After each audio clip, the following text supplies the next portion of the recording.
notre ILT. Donc, c'est un moment où on fait des partages, où on donne des témoignages. Donc, depuis que vous nous suivez, en tout cas, vous savez que ce sont des moments bénis.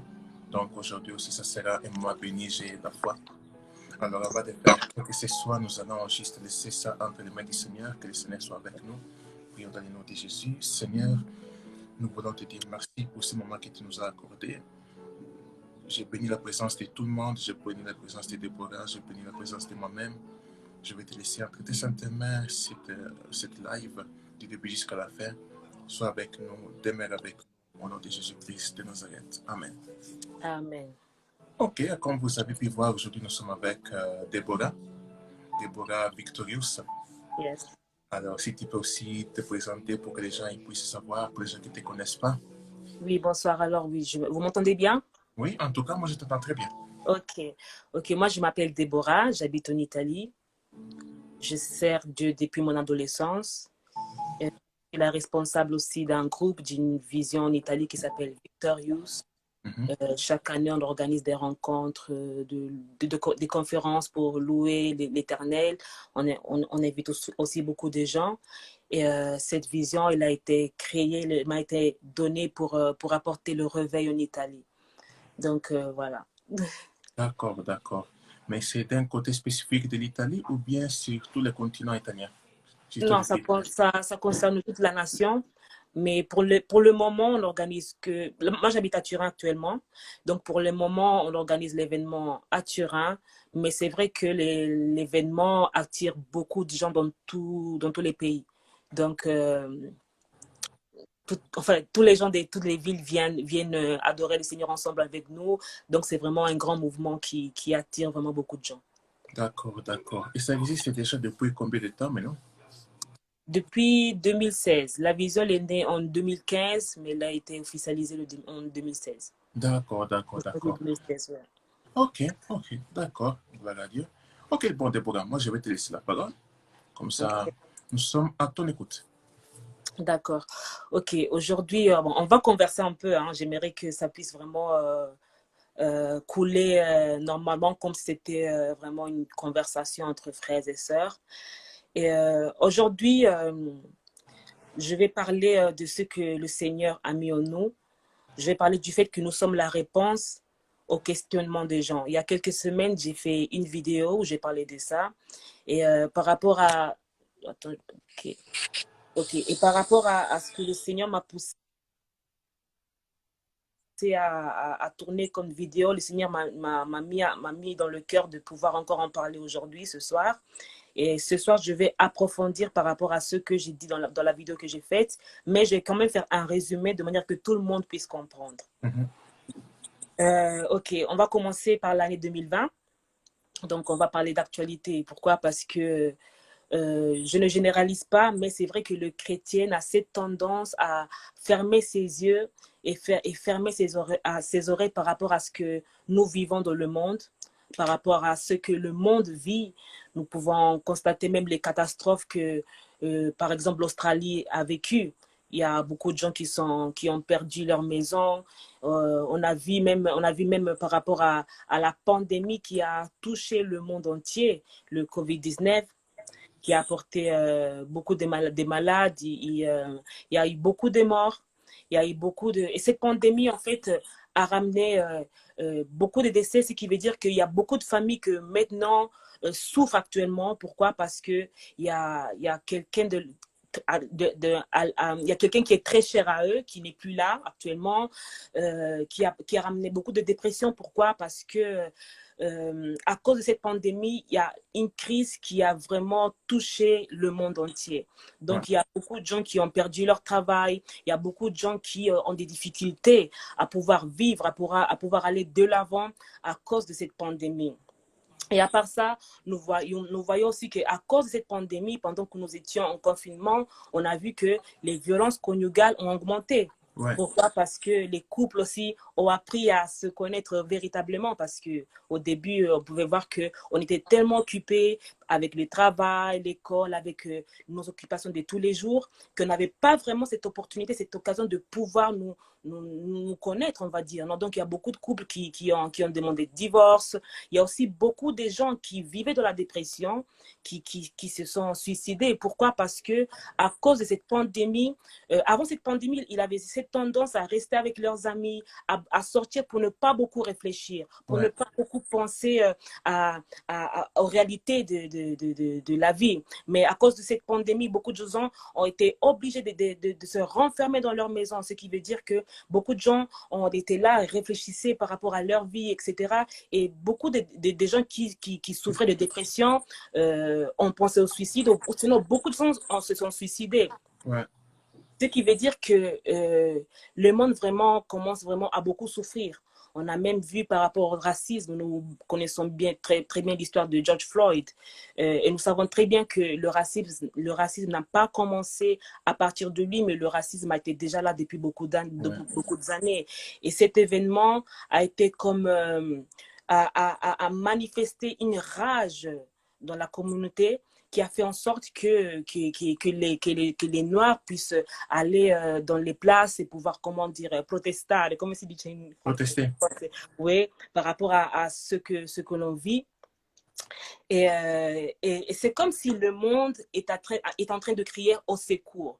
C'est comme si le monde est en train de demander qui pourra nous sauver. C'est comme si le monde demande qui pourra finalement nous soutenir, qui pourra encore nous consoler, qui pourra s'occuper de nous. Parce que c'est vrai que nous vivons dans une société qui est dans la modernité. On est à l'avant-garde. Mais comment ça se fait que la société, le monde jusqu'à présent, n'arrive pas encore à résoudre ces problèmes?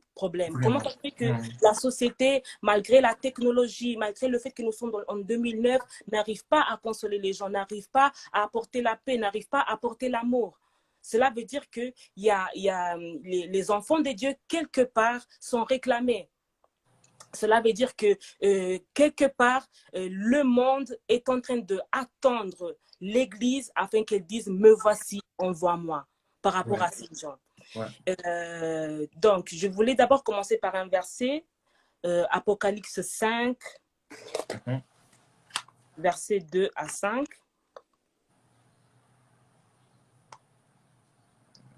La Bible dit « Et je vis un ange puissant qui criait d'une voix forte. Qui est digne d'ouvrir les livres et d'en rompre les sceaux? Et personne dans les cieux, sur la terre, ni sous la terre, ne peut ouvrir le livre ni le regarder. Et je pleurais beaucoup de ce que personne ne fut trouvé digne d'ouvrir le livre ni de le regarder. Et l'un des vieillards me dit, ne pleure point, voici le lion de la tribu de Juda, le rejeton de David, a vaincu pour ouvrir le livre et ses 7 sceaux. Ce verset nous explique que Jésus était le seul digne de pouvoir ouvrir les 7 sceaux. Donc, cela veut dire que pendant que personne ne parlait, pendant que le monde ne réagissait pas, Jésus, il était le seul capable de pouvoir ouvrir ces 7 sceaux. Et le même Jésus nous a donné aussi le même appel, un appel à nous. Le même Jésus aussi, il habite en nous. Et de la même manière, comme Jésus était le seul digne de pouvoir ouvrir les 7 sceaux, nous aussi, avec notre appel, notre capacité, nous sommes dignes aussi de répondre au questionnement de ce monde. Nous sommes la réponse de la réclamation de quelqu'un. Nous sommes la réponse du questionnement de quelqu'un. Nous sommes la réponse du besoin de quelqu'un.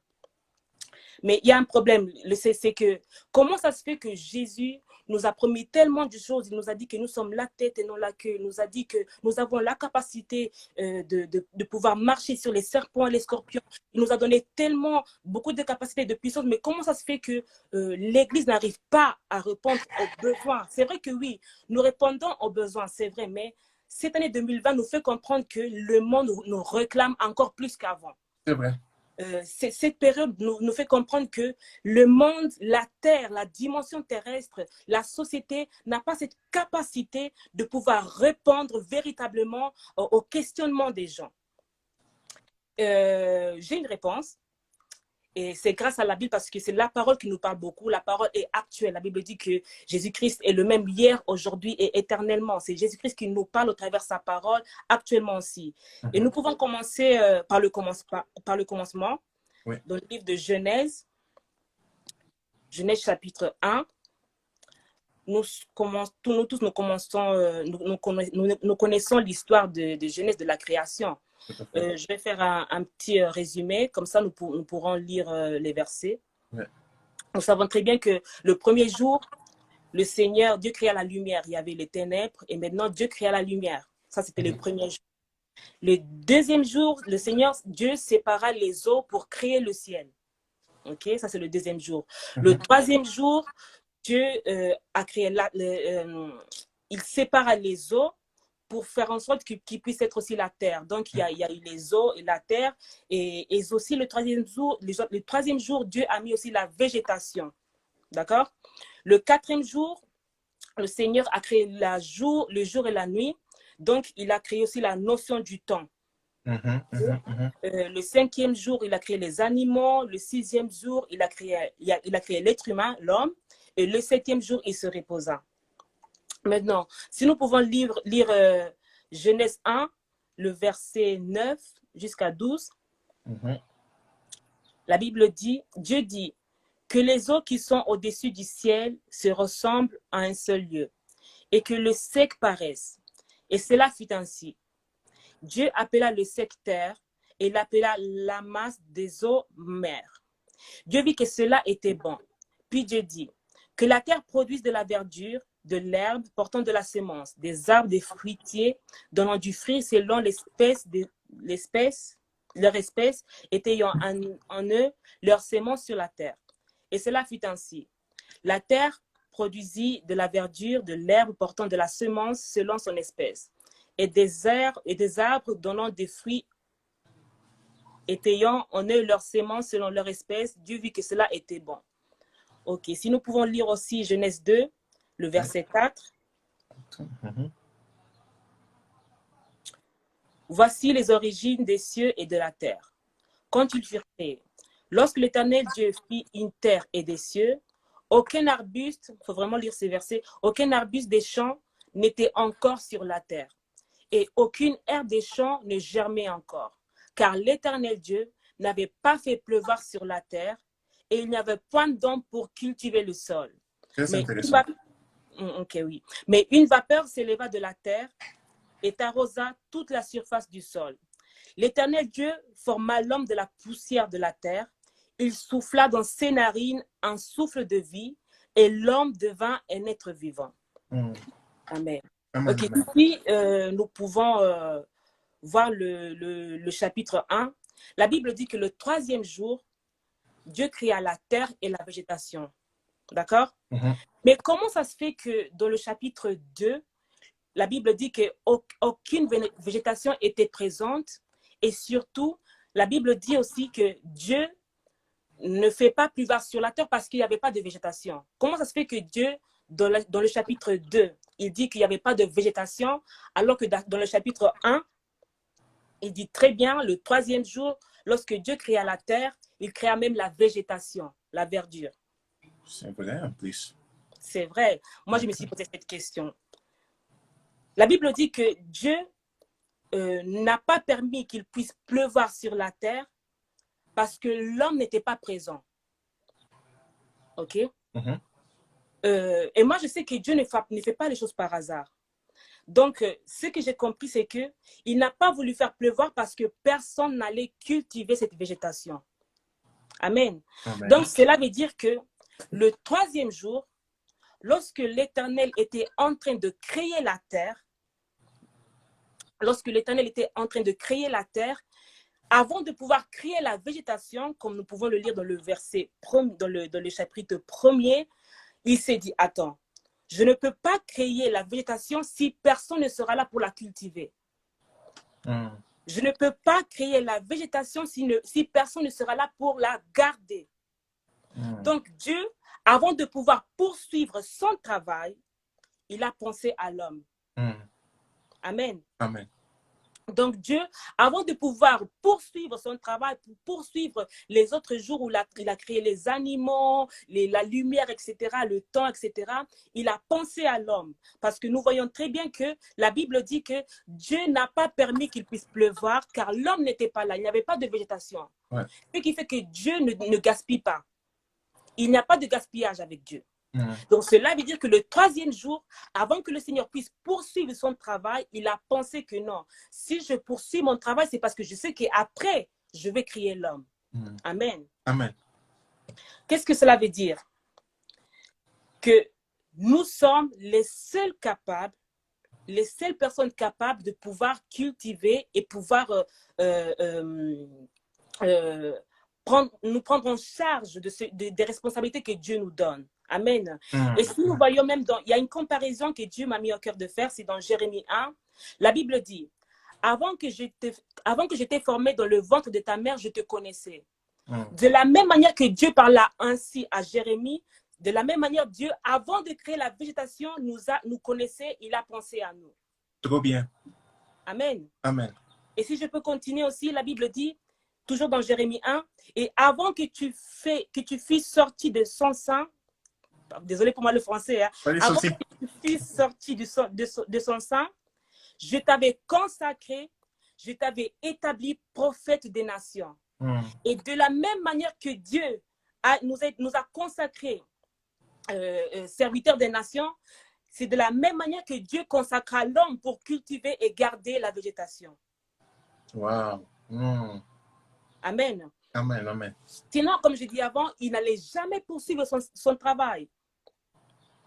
Cela veut dire que, même la Bible dit, la création entière attend avec un ardent désir la révélation des fils de Dieu.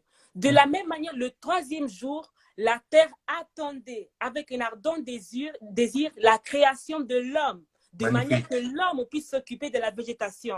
Amen. Amen, amen. Et qu'est-ce que cela veut dire? Que Dieu nous a mis, il a mis des capacités à l'intérieur de nous. Il nous a appelés pour servir le monde. Et j'ai même des preuves. OK? J'ai des preuves. Alors, la Bible dit que la végétation vient de la terre, n'est-ce pas? Et de la même manière, l'homme aussi, il vient de la terre. Donc, il y a une liaison entre nous et la végétation. Je répète, la végétation vient de la terre, donc l'homme aussi vient de la terre. Qu'est-ce que cela veut dire? Que Dieu a voulu créer l'homme de la terre de manière qu'il puisse avoir la bonne intuition, le bon instinct de pouvoir s'occuper de la végétation. Parce qu'ils viennent tous du même endroit. Donc, cela veut dire que l'homme avait la capacité de s'occuper de la verdure, des arbres et tout. Pourquoi? Parce que nous venons tous du même endroit. De la terre. Pourquoi? Parce qu'on a le même instinct, parce que nous venons tous de la même racine. Et si nous pouvons voir la définition de... Donc, en fait, cette capacité, c'est inné en nous, n'est-ce pas? Et si nous pouvons voir la définition de l'innéisme, l'innéisme, c'est quoi? C'est une capacité selon laquelle certaines idées ou structures mentales sont innées, c'est-à-dire présentes dès la naissance. Nous venons de lire que Jérémie avait été appelé même avant sa naissance. L'Éternel avait pensé à lui et l'avait consacré comme prophète des nations. Ce qui veut dire que notre appel est inné. C'est ça, c'est ça. Amen, amen. Que nous avons le bon instinct, je ne sais pas comment on dit ça en français, c'est juste.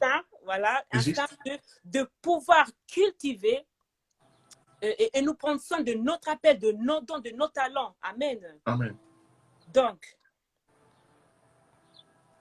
qu'est-ce qui nous différencie entre le monde et qu'est-ce qui différencie la société du monde et l'Église?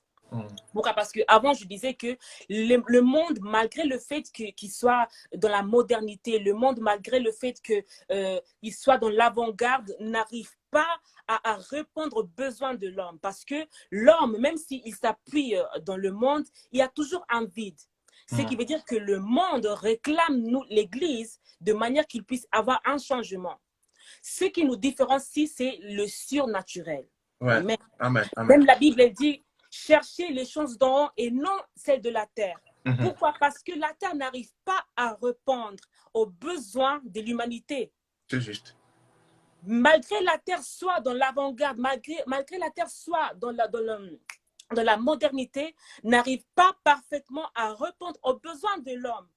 Mais lorsque nous, en tant que chrétiens, nous cherchons la face de Dieu, nous montons dans cette dimension du royaume des cieux, nous pouvons capter ce que Dieu veut véritablement de nous. Et c'est là que le surnaturel peut arriver là où le monde ne peut pas arriver. C'est clair. Amen. Amen. Donc, cela veut dire que nous sommes dans l'obligation de bien représenter Dieu. Amen. Nous sommes dans l'obligation de bien répondre au questionnement de ce monde. La Bible dit que Jésus est venu dans le monde pour nous sauver et bien rétablir ses principes. Voilà pourquoi nous voyons même dans Matthieu 4, 17, la Bible dit que Jésus, la première prédication qu'il a donné à l'église urgente, c'était changer votre système de pensée, changer votre système de raisonnement, car le royaume des cieux est proche. Cela veut dire que Dieu a voulu rétablir les principes qu'il y avait dans le jardin d'Éden. Amen. Amen.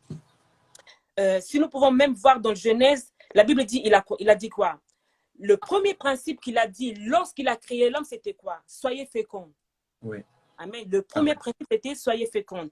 Ce qui veut dire qu'avant d'inspirer les autres, avant d'enseigner les gens, soyez. Amen. Amen. Tu ne peux pas inspirer, enseigner quelqu'un si toi-même tu n'es pas fécond. Exact, exact. Si toi-même tu ne multiplies pas ce que Dieu a mis en toi. Amen. Amen. Tu ne peux pas enseigner les gens si toi-même tu ne reproduis pas ce que Dieu a mis en toi. Amen. Donc, d'abord, comme la Bible dit, soyez fécondes, fais d'abord un travail en toi. Amen. Amen. Le deuxième principe que Dieu a donné dans la Bible, dans Genèse, c'était multipliez-vous. Amen. Et multipliez-vous, ce n'est pas seulement reproduire, avoir des enfants, etc. Non. Mais la signification de multipliez-vous, c'est faites de toute nation mes disciples. Amen. Ce qui veut dire qu'une fois que toi-même, tu as fait un travail en toi, une fois que toi-même, tu t'es multiplié, une fois que toi-même, tu as rendu fécond, on va dire, ton appel, le Seigneur veut que nous puissions aussi inspirer les gens de manière qu'ils soient comme nous, de manière que les gens puissent apprendre de nous. Amen. Amen. Donc, c'est ce qui veut dire qu'on est appelé à former les gens, à coacher les gens, de manière qu'ils soient des disciples. Amen. Amen. Amen. La troisième chose, Dieu a dit, remplissez la terre. Amen. Et ce n'est pas seulement, comme j'ai dit tout à l'heure, tantôt, remplissez la terre dans le sens de avoir des enfants. Non, non, non, non, non, non. Remplissez la terre. La Bible, quand la Bible parle de terre, elle parle de territoire. Remplissez la terre, donc, ce qui veut dire conquérir le territoire. Soyez partout, dans tous les domaines sociétals. Remplissez la terre. Amen. Soyez partout, dans les plus hauts niveaux. Soyez là. Amen. Amen. Nous, en tant que chrétiens, nous sommes appelés à être partout. Remplissez la terre. Et comme troisième chose, il a dit, assujettissez. Amen. Amen. Donc, il ne faut pas seulement être présent dans le niveau sociétal, etc. Non, on n'est pas là pour faire la présence et tout. On est là pour dominer. Lorsque Dieu dit assujettissez, il dit dominer, éduquer la société mondaine. Assujettissez, influencer. Amen. Amen. De manière que lorsque nous allons respecter tous ces 4 principes, Dieu verra ça et dira que tout est bon. Amen, amen, amen. Amen. Donc, j'aimerais vraiment motiver quelqu'un. J'aimerais vraiment te dire, toi qui m'écoutes, que l'appel que Dieu t'a donné, il est en toi. Amen.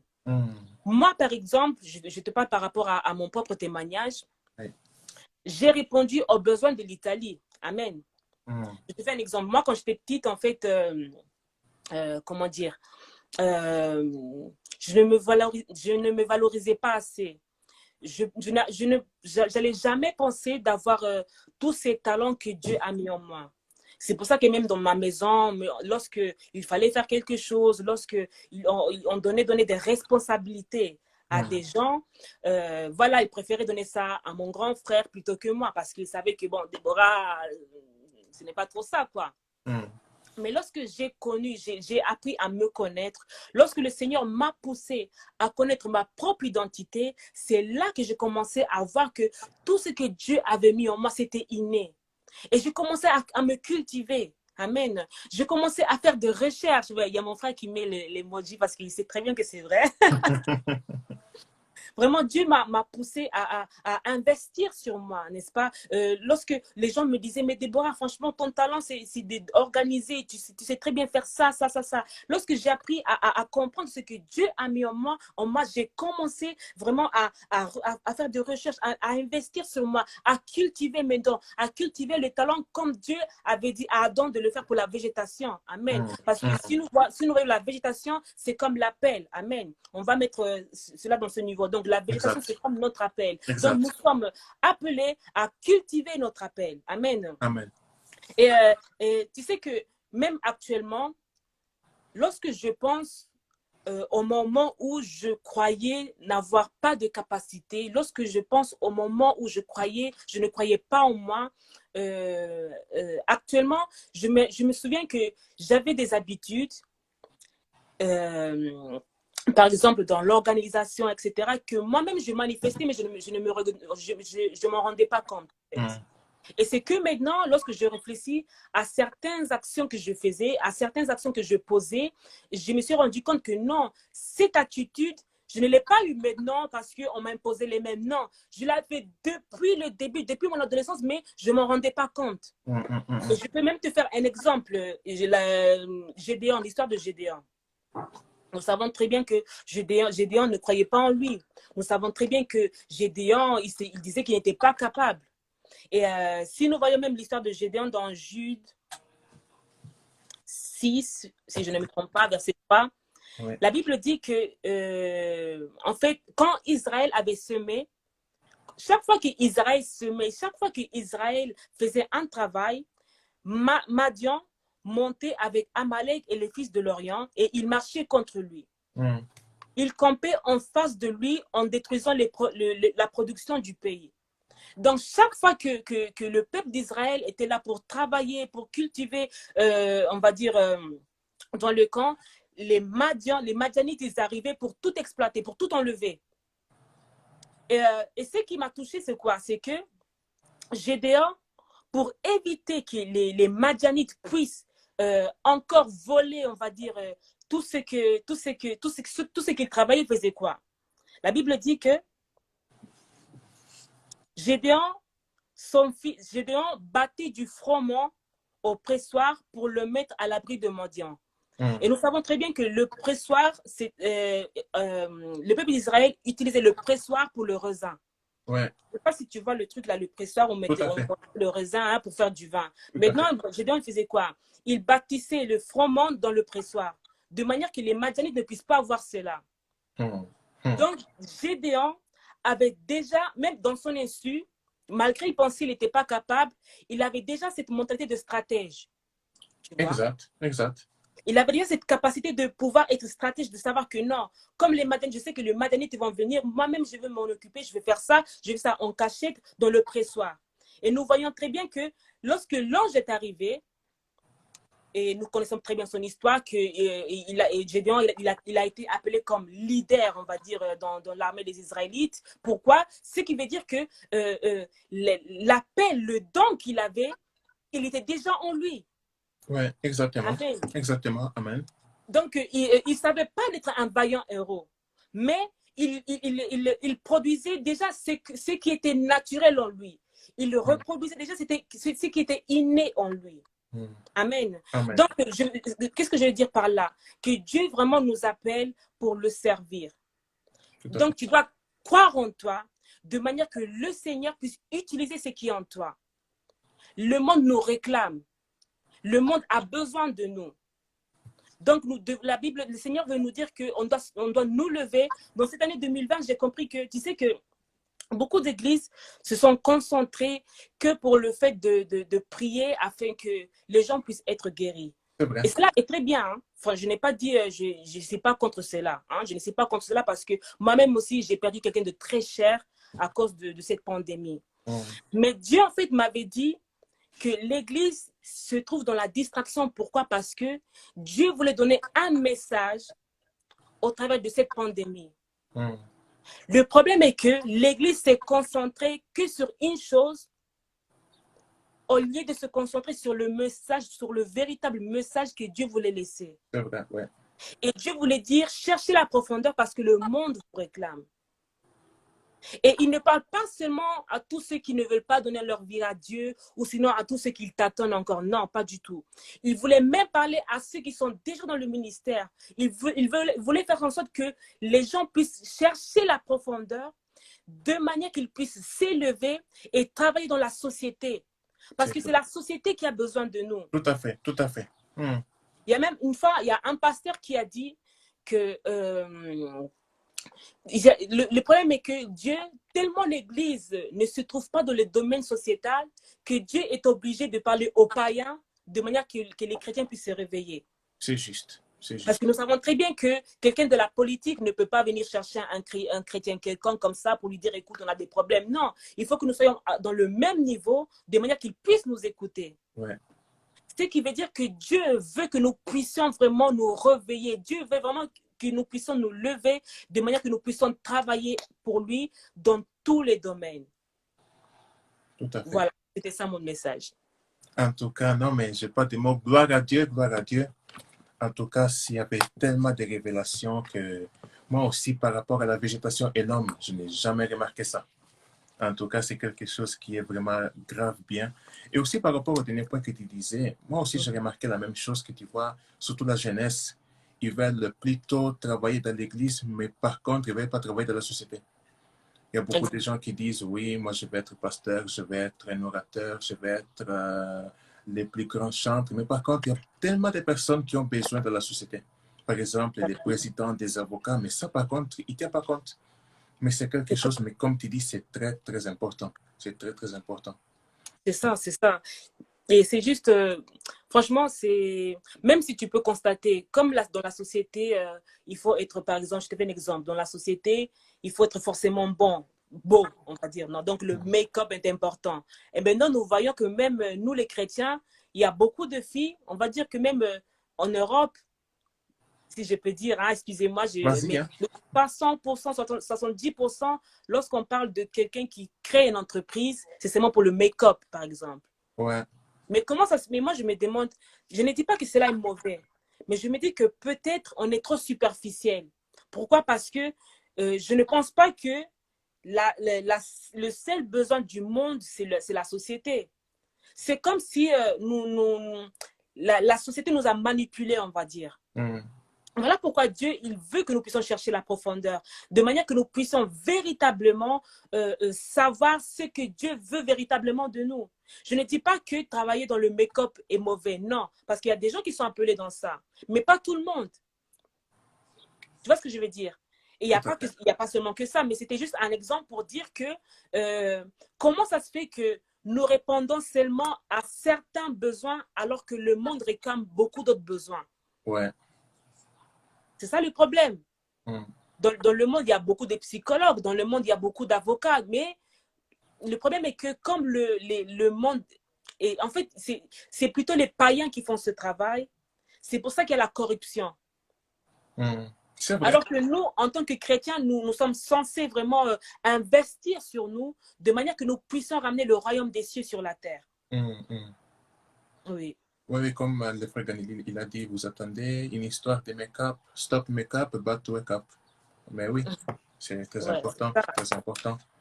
Alors ici, je vois qu'il y a déjà quelqu'un qui a commencé à faire les questions. Alors, surtout vous que vous nous suivez, si vous avez des questions à faire, allez-y seulement.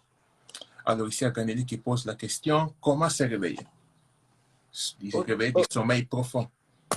D'accord, moi je peux faire mon exemple.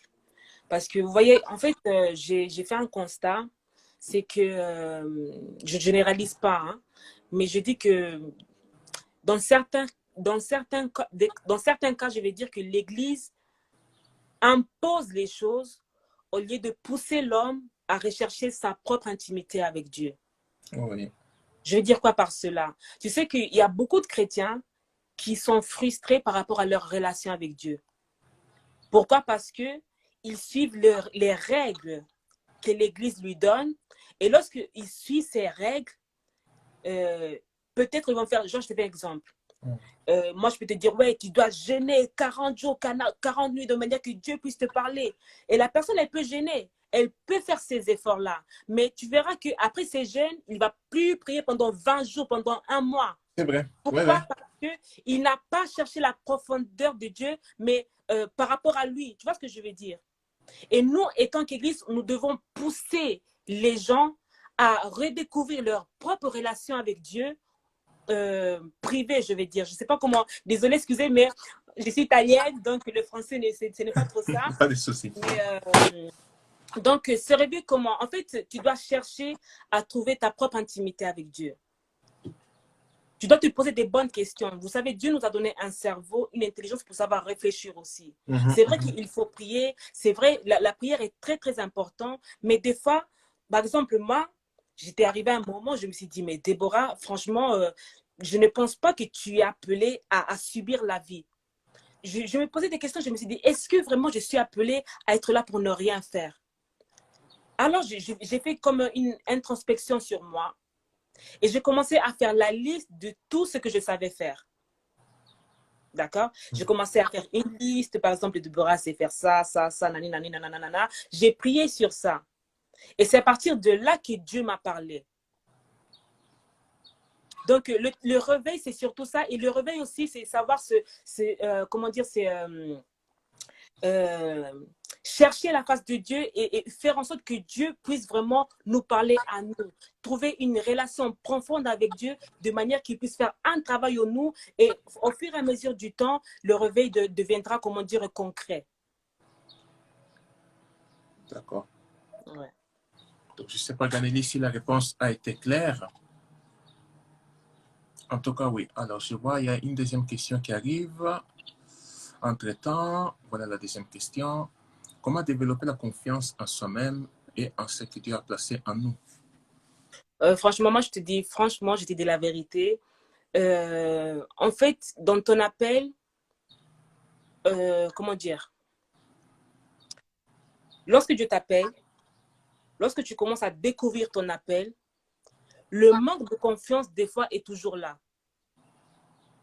Je pense que dans la vie, il faut être courageux. Exact. Et c'est au fur et à mesure du temps, lorsque tu travailles pour Dieu, que la confiance commencera à venir. C'est au fur et à mesure du temps que tu pourras découvrir la confiance en Dieu surtout. Même, on parlait de Gédéon avant. Gédéon, il n'a pas commencé, il était déjà vaillant, il n'a pas commencé en étant déjà fort et tout et tout. Il a commencé en étant, comment dire, una bassa autostima, come si dice in francese. Comment? Avendo una bassa autostima. Oh, compliqué. Mais bon, continue seulement, c'est mieux. En fait, Gédéon, il n'avait pas confiance en soi. Voilà, Mais au exact. moins, il a eu le courage de pouvoir quand même œuvrer pour Dieu.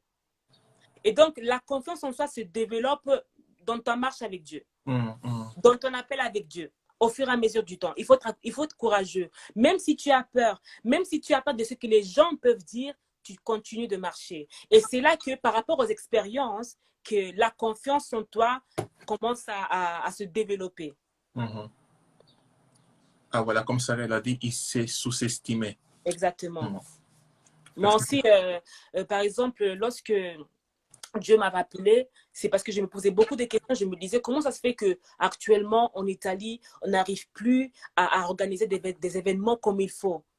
Des événements où Dieu vraiment mérite d'être glorifié, pas seulement dans la louange et tout, mais même dans l'organisation, si je peux dire. Dieu a mis, comment dire, cette soif en moi, cette envie de changer les choses. À l'époque, je ne travaillais pas. Je me sous-estimais beaucoup. À l'époque, je n'avais pas confiance en moi, mais je me suis jetée dans ça, tu vois. Et en faisant le premier pas, que Dieu m'a donné un travail. C'est en faisant le premier pas que Dieu m'a donné les gens pour qu'ils puissent travailler avec moi. En faisant le premier pas, Dieu, il a commencé à augmenter les capacités en moi. Il a commencé à augmenter le courage en moi. Il a augmenté l'onction qui était déjà en moi. Amen. Ouais. C'est exactement ça. Tout à fait d'accord. Alors, je vois si encore une autre question. Parce que moi, j'imagine aussi quand tu as fait les projets par rapport au Victorious, j'imagine que pendant comment est-ce qu'on peut dire, du début jusqu'à où tu es arrivé maintenant, tu as eu beaucoup de questions où, par exemple, tu te disais, mais est-ce que c'est vraiment moi que je dois faire ça? Ou bien est-ce que c'est vraiment ça qu'il faut faire? J'imagine que comme nous tous, que nous sommes peut-être on est visionnaires sur quelque chose, on se posait toujours la même question. Est-ce que maintenant, quand tu as eu par exemple des épreuves, tu t'es relevé comment pour dire oui, c'est moi que je dois continuer? Par rapport aux épreuves, je peux te dire que, en fait, il faut avoir la foi. Et on n'a pas la foi lorsqu'on voit les choses, mais on a la foi lorsqu'on ne voit pas les choses. C'est ça. Et lorsqu'on apprend à avoir la foi, cette confiance en Dieu, on voit que Dieu, il agit. Dans ta deuxième épreuve, tu diras que non, le Dieu de ma première épreuve, il agit, il le fera même dans cette deuxième épreuve. Exact, exact. C'est pour ça que je vous dis que comme première chose, c'est le premier pas qu'il faut faire. C'est comme si tu faisais un pas dans le vide. De manière que lorsque Dieu aura le moyen de pouvoir te prouver sa fidélité, toi aussi, tu auras aussi des témoignages qui étaient dans le passé et tu pourras les ramener dans le présent. Et moi, par exemple, en 2017, j'ai dit, le Dieu qui m'a soutenu en 2016, il me soutiendra aussi en 2017. Exact. En 2017, j'ai dit, le Dieu qui m'a soutenu en 2017, il me soutiendra aussi en 2018 et ainsi de suite. Amen. Donc, c'est ça. Il faut vraiment avoir le courage et la force et l'amour d'avoir cette expérience avec Dieu. Cette expérience personnelle parce que chacun a son histoire.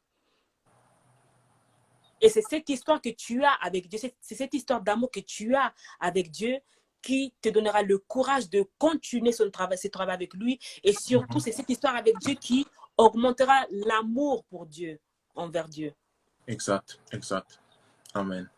Et du coup, pour ce qui concerne Victorious, vous avez des projets en cours dans les années à venir ou bien dans les mois à venir? Oui, alors normalement, on devait avoir une conférence cette année, mais à cause du Covid, on est en train encore de voir si le reporter encore à l'année prochaine. Mais sinon, à part ça, on a plein d'activités dans le net, sur Internet, comme grâce à Dieu, le Covid ne va pas arrêter Internet, le Covid ne va pas arrêter les réseaux sociaux. Donc, on va s'investir beaucoup dans les réseaux sociaux, ce qui veut dire qu'on fera beaucoup de vidéos sur YouTube, etc., de manière que le peuple de Dieu soit béni. Amen. Amen. Donc, pour l'instant, pour ce qui concerne l'événement qu'on fait chaque année, je ne sais pas encore parce que par rapport à ce qui arrive, les problèmes qu'on a dans nos théâtres et tout, on n'est pas trop sûr, mais on vous tiendra au courant. En tout cas, vraiment, merci beaucoup. Merci beaucoup, Déborah. Alors, est-ce que tu peux faire juste une petite prière pour la fin? Ok, d'accord. Seigneur, je te remercie encore pour l'opportunité que tu nous as donnée de pouvoir encore nous rencontrer ici dans ta présence. Seigneur, je te remets, Seigneur, toutes choses entre tes mains, Seigneur. Je te remets, Seigneur, les cœurs de mes frères et sœurs entre tes saintes mains, Seigneur Jésus, afin que, Seigneur, tu puisses les visiter, Seigneur, afin que, Seigneur, ils puissent te découvrir, Seigneur, afin qu'ils puissent te servir, Seigneur, Papa, afin qu'ils puissent être une réponse, Seigneur, aux besoins, Seigneur, de ce monde, Seigneur, Papa. Je te prie, Seigneur, de pouvoir toucher, sensibiliser les cœurs de mon frère et de ma sœur, Seigneur, de manière qu'ils puissent œuvrer pour toi dans la société, de manière, Seigneur, que nous puissions, Seigneur, ramener, Seigneur, le royaume des cieux ici sur la terre et que ton nom soit glorifié, Seigneur. Je te glorifie, je te bénis, Seigneur. Il manque encore 6 mois, Seigneur, dans cette année, Seigneur. Je te prie, Seigneur, afin que les cœurs des gens soient sensibles, Seigneur, à ta voix, soient sensibles à ta parole, afin que nous tous, nous puissions nous lever, Seigneur, pour ta gloire, Seigneur, pour ta seule et propre gloire. Ainsi, j'ai prié. Amen. Amen. En tout cas, gloire à Dieu. Merci beaucoup, Déborah, pour ta présence. Merci à vous tous que vous êtes restés avec nous du début jusqu'à la fin. En tout cas, restez connectés. Peut-être on aura encore d'autres émissions qui vont venir dans les semaines qui vont venir. Et surtout, abonnez-vous sur notre page et surtout sur la page de Déborah. Il y aura beaucoup de bénédictions. En tout cas, merci beaucoup et à tout le monde, passez une très bonne soirée et à la prochaine. À la prochaine.